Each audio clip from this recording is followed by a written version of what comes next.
মন্ত্রী বিকাশ দেববর্মার ২৯ কৃষ্ণপুর বিধানসভা কেন্দ্রে দুর্নীতি থেকে শুরু করে ফাঁকিবাজির আর কোনো অন্ত নেই। যে দপ্তরেই যান না কেন সেখানেই ফাঁকিবাজি এবং দুর্নীতিতে ছুঁয়ে গেছে। এর থেকে বাদ পড়েনি শিক্ষা প্রতিষ্ঠানও। শিক্ষা প্রতিষ্ঠানের ভেতরে শিক্ষকদের ফাঁকিবাজি এবং মদের আসর বসানোর অভিযোগ তুলে ছাত্রছাত্রী থেকে শুরু করে এলাকার লোকজন বিদ্যালয়ে তালা ঝুলিয়ে বিক্ষোভ প্রদর্শন করতে থাকে। ঘটনা ২৯ কৃষ্ণপুর বিধানসভা কেন্দ্রের মুঙ্গিয়াকামী বিদ্যালয় পরিদর্শকের অধীনস্থ তুইমধু উচ্চ বিদ্যালয়ে। অভিযোগ, এই তুইমধু উচ্চ বিদ্যালয়ে শিক্ষক স্বল্পতা বহুদিন ধরে। মাত্র কয়েকজন শিক্ষকের দ্বারা বিদ্যালয় পরিচালন হয়ে আসছে, কিন্তু ওই বিদ্যালয়ের ছাত্রছাত্রীদের নির্মম পরিহাস যে কজন শিক্ষক শিক্ষিকা বিদ্যালয়ে আছে তাদের মধ্যে আবার দুজন ঠিকঠাক বিদ্যালয়ে আসছেন না বলে অভিযোগ। মোট কথা, বিদ্যালয়ে চলছে শিক্ষক শিক্ষিকাদের মর্জি মাফিক। আবার কখনো কখনো বিদ্যালয়ে এসে মদের আসর নিয়ে বসেন জনা কয়েক শিক্ষক। এর মধ্যে দুজন হলেন গুণধর শিক্ষক, বিদ্যালয়ের ইনচার্জ প্রবীণ গোপ এবং কৃষ্ণ গোপাল রায়। ফলে স্বভাবতই এই বিদ্যালয়ে পঠন পাঠন ব্যবস্থা লাটে উঠেছে। এই বিষয়ে বিদ্যালয়ের শিক্ষকদের একাধিকবার তাদের ফাঁকিবাজি বন্ধ করার জন্য বিদ্যালয় পরিচালন কমিটি এবং অভিভাবকদের তরফে সতর্ক করা হলেও বিষয়ে তেমন কর্ণপাত করেননি তারা। তবে কথায় আছে না, কোনো এক বিশেষ প্রজাতির প্রাণীর লেজ কখনোই সোজা হয় না। এই বিদ্যালয়ের শিক্ষকদের ক্ষেত্রেও ঠিক এমনটাই। এ জাতীয় ঘটনা একের পর এক ঘটার পর অবশেষে সোমবার অতিষ্ঠ হয়ে বিদ্যালয় পরিচালন কমিটি এবং এলাকার অভিভাবকরা সংঘবদ্ধ হয়ে ওই শিক্ষকদের বিদ্যালয়ের ভেতরে আটকে রেখে বিদ্যালয়ের মূল ফটকে তালা ঝুলিয়ে বিক্ষোভ প্রদর্শন করে।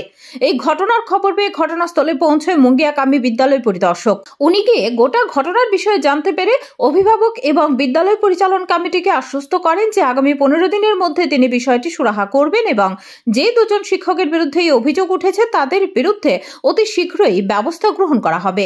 পরবর্তীতে বিদ্যালয় পরিদর্শকের এই আশ্বাসে বিদ্যালয়ের মূল ফটকের তালামুক্ত করে বিক্ষোভ আন্দোলনকারীরা। তবে শিক্ষককে যেখানে সমাজের মেরুদণ্ড বলা হয়, ভবিষ্যৎ গড়ার কারিগর বলা হয়, আর সে জায়গায় দাঁড়িয়ে প্রবীণ গোপ এবং কৃষ্ণ গোপাল রায়ের মতো কিছু সংখ্যক ফাঁকিবাজ অপদার্থ শিক্ষকের দৌলতে গোটা শিক্ষক জাতির এই নামটাই কলঙ্কিত হচ্ছে, তার বলার অপেক্ষা রাখে না। এখন দেখার বিষয়, মুঙ্গিয়াকামী বিদ্যালয় পরিদর্শকের দেওয়া আশ্বাস অনুযায়ী আগামী ১৫ দিনের মধ্যে এই ঘটনার কোনো কুল কিনারা করা হয় কিনা। প্রবীণ গোপ যে নাকি বর্তমানে টিচার ইনচার্জ আছে, উনি নাকি একটু ড্রিঙ্ক করে বিদ্যালয়ে আসে, টাইম টেবিল ঠিকমতো আসে না। হ্যাঁ, তাছাড়া ছাত্রছাত্রীদেরকে ঠিকভাবে তাদেরকে পড়াশোনা করার জন্য অন্য টিচারদেরকে ইনভলভ করে না। তো বিদ্যালয়ে পঠন পাঠন লাটে উঠছে। তার জন্য আমি ২-৩ দিন আগে এখানে এসে ভিজিট করে গেছি।